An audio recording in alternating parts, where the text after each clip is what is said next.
I'm a QCP school principal, and right now I'm the CEO of my television program.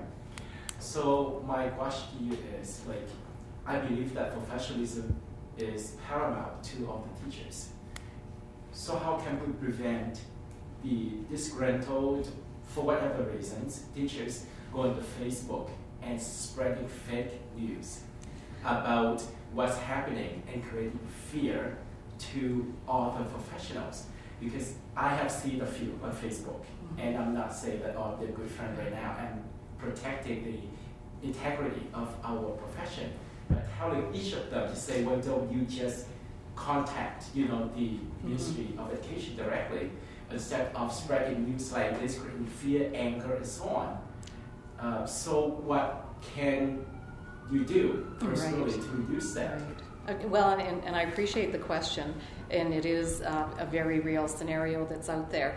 I've had the conversation as recently as last week with the president of the ATA, of the Alberta Teachers Association, to look at how we can improve the communication to teachers and try and stem the misinformation that is happening out there. That being said, I cannot control every individual and what they post. We are certainly, as a department, putting truth and facts out there so that, and are willing to talk to every single teacher that wants to approach us. As I go across the province, as I said earlier, I've done about 90% of my tour across the province. Whenever I go into a new school division, new area, I really try and meet with some of the ATA locals that are there, talk to teachers, and really get into the schools and meet with them just to have that relationship so that they do understand what we're doing and why we're doing it. But again, there is a lot of misinformation. There's individuals and special interest groups that really want to perpetuate that misinformation. I think some of it has to do with what Mr. Taves had mentioned earlier, that we're going into a negotiating time period where with every public sector contract union in the province, and so that is perhaps fueling some of it. But again, the more information, the more truth that we can put out there, the more facts. That is the emphasis of my department, because I do believe that teachers as a whole are incredible people, dedicated to their profession. They really want to do a great job and serve our students, these children. We have 720,000 students in kindergarten to grade 12 education. And for the most part, the teachers are doing an absolute amazing job out there. And I really want to reinforce those that are doing what they're, fulfilling that task. But I need everyone here, including all the media, to help in dispelling those myths that are out there and misinformation. But thank you for the question. We're trying our best. Yes. I have two questions. I'd like to please get Minister Taves' comment on Alberta road tests, because there is in the budget, there's filling gaps for labor market and one of them is training for Class 1. I'm wondering if there's anything that's going to happen differently with road tests, because in the past year it's been lower with the availability of road tests. The second question is I'd like to get Minister LaGrange's comment on tuition increases, 11% projected for 2020, 250 jobs off from U of C last year, projected 230 positions off from SAIT this year. I think that would be post-secondary. That Yes. would be Minister Nicolaides. I'm happy to answer that. Okay. That Sure. would, yeah, Andrew. Yeah. Good. Thank All you. right. Okay, good. Well, first, with respect to our piece in the fiscal plan around heavy transport jobs, we have a situation in this province where we have a shortage of Class 1 drivers effectively right now, and we have a whole group of unemployed Albertans that need a job. And we have, due to increased training requirements for Class 1 drivers and a bottleneck with our testing capacity, we've identified that is an area that we need to fix as a government. So I can't stay tuned for future announcements. I believe the solution will be twofold.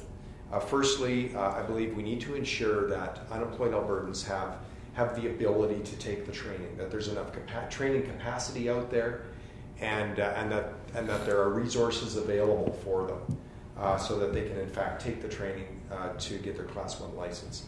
And secondly, we need to ensure that we have adequate testing capacity so that we can ensure that prospective Class 1 drivers can book a test and pass the test and get into these trucks and pursue a career in the heavy truck transport industry. On the second question, and I offered to take it, and I'm not going to speak real specifically. Minister Nicolaides, of course, would be the one that can speak definitively on an institution-to-institution basis. But again, I'll just refer back to the McKinnon panel finding that we're spending well over $10,000 per year more per student in this province relative to the other 3 large provinces in Canada on advanced education.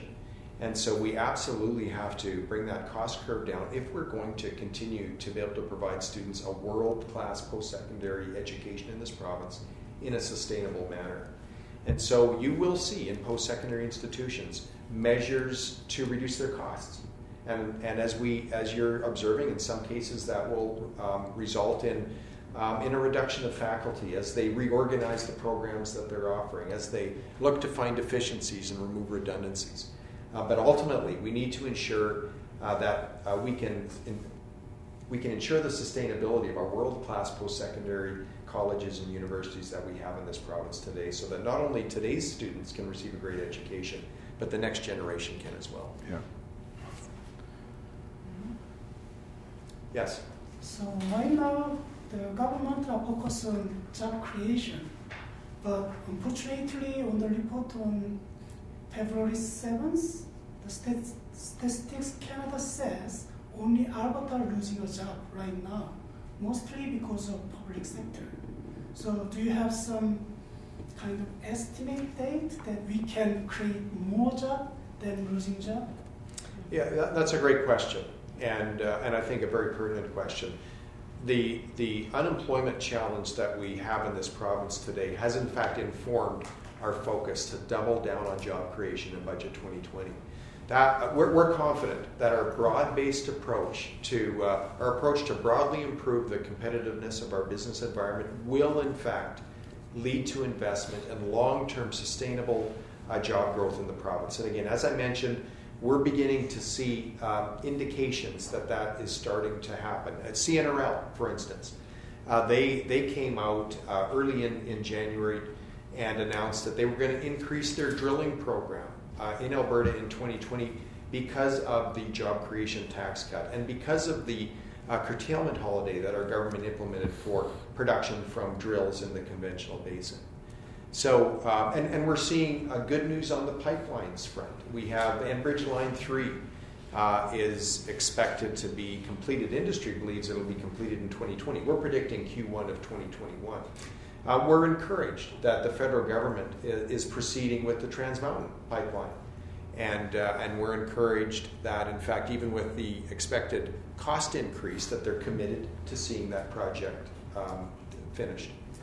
We're encouraged with TC Energy and their announcement that they're going to get going on Keystone XL, or their plans to get it rolling again in the not too distant future. And on top of that, existing midstream companies have plans to increase oil volumes through existing pipelines, through optimization, new technology, and debottlenecking. By the end of 2021, we're expecting an increase of over 300,000 barrels per day with existing pipelines. So again, that's just a small example of some of the positive signals we're seeing in terms of the business growing and the economy growing and signs of optimism. I can't provide you a definitive date. We've always known that our measures to broadly improve the competitiveness of the business environment would take time to reverse investment flows back into this province. And again, that additional investment then will, there'll be a bit of time then until that results in job creation. But I'm confident that those measures will accomplish what we've set out to do.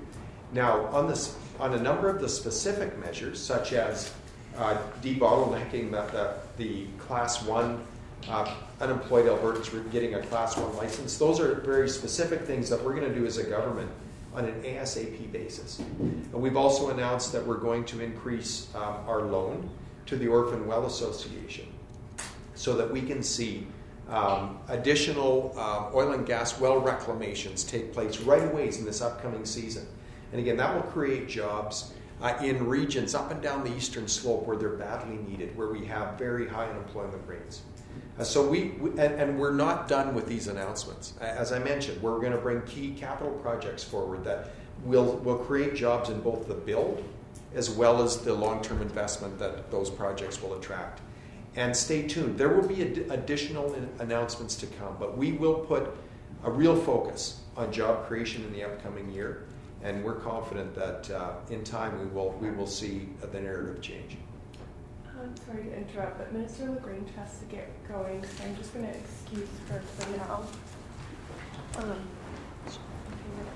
But we can continue with the questions in the room. Thanks, Minister. Thank you so much, and it's been a pleasure to be here with you today. So thank Absolutely. you. I have to be in Edmonton by 6:30. So Thanks. thank you. Thank you. Have a safe.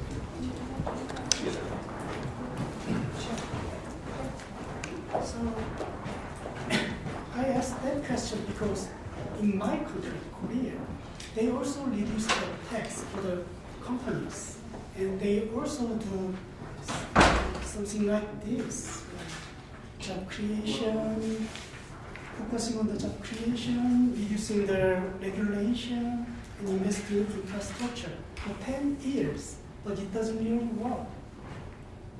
Sorry, it didn't work. It didn't really work.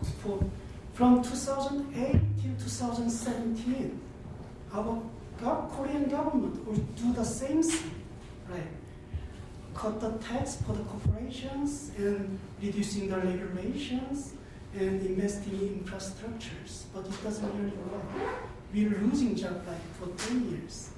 And then now we have another government. They changed the rule, and finally economy are boosting right now. So I'm not sure why you think tax cuts are really direct into the job creation, because it doesn't work in Korea.